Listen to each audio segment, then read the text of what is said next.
क्षेत्र के आपके गांव के बड़ा ही होनहार जेकर नाम बतावल गई रोशन राजभर ग्राम अटेसुआ ब्लॉक हरहुआ और ग्राम प्रधान पद के भावी प्रत्याशी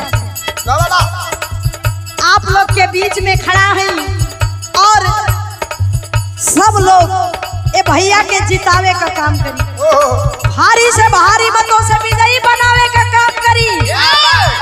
लेकिन हमारे गीत के माध्यम से कह नाम हो का इहे रोशन भैया सब करे,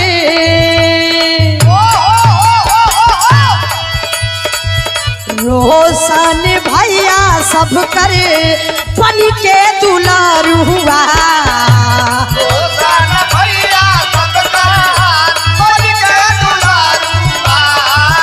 रोशन भैया सब करे बन के दुलारू हुआ। रोशन भैया सब करे बन के दुलारू हुआ। सेवा करी है सब कर रात दिन हो रहा।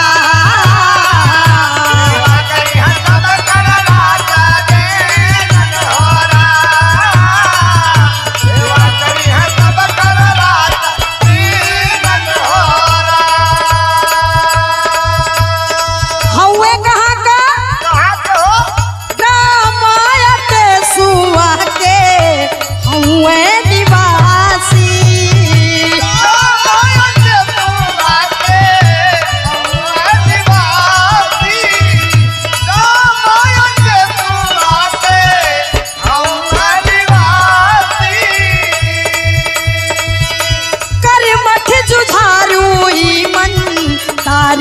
प्रत्याशी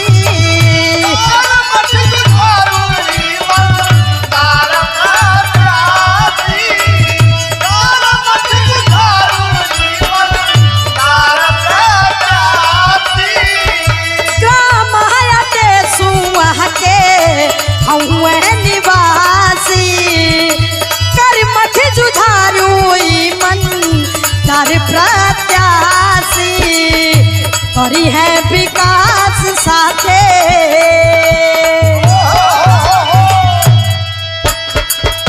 करी है विकास साथे बन के पहाड़ हुआ। करी है विकास साथे बन के पहाड़ हुआ। करी है विकास साथे बन के पहाड़ हुआ। करी है विकास साथे बन के पहाड़ हुआ। सभी के करी है उपकार हो रहा।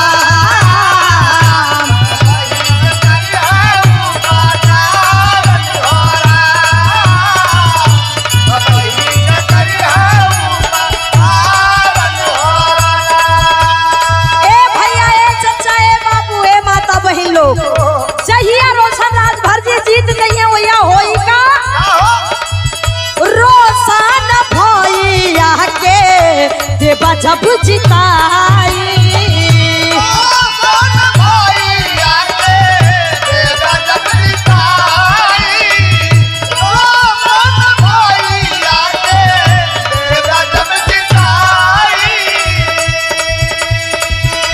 नाली खड़ंजा सवा साल बनी जाई।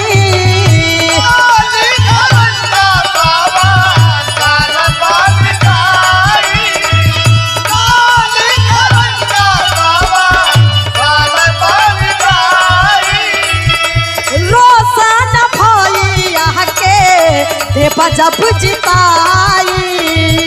नाली खड़ंजा और सो साल बन जाई। सही निशान ऊपर मोहर लगा के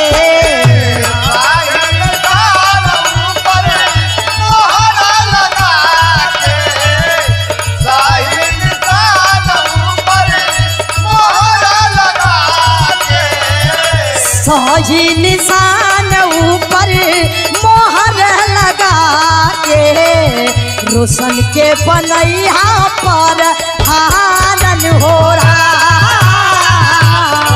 के बनैया पर धानन हो राम नहीं के बनैया पर धानन हो राम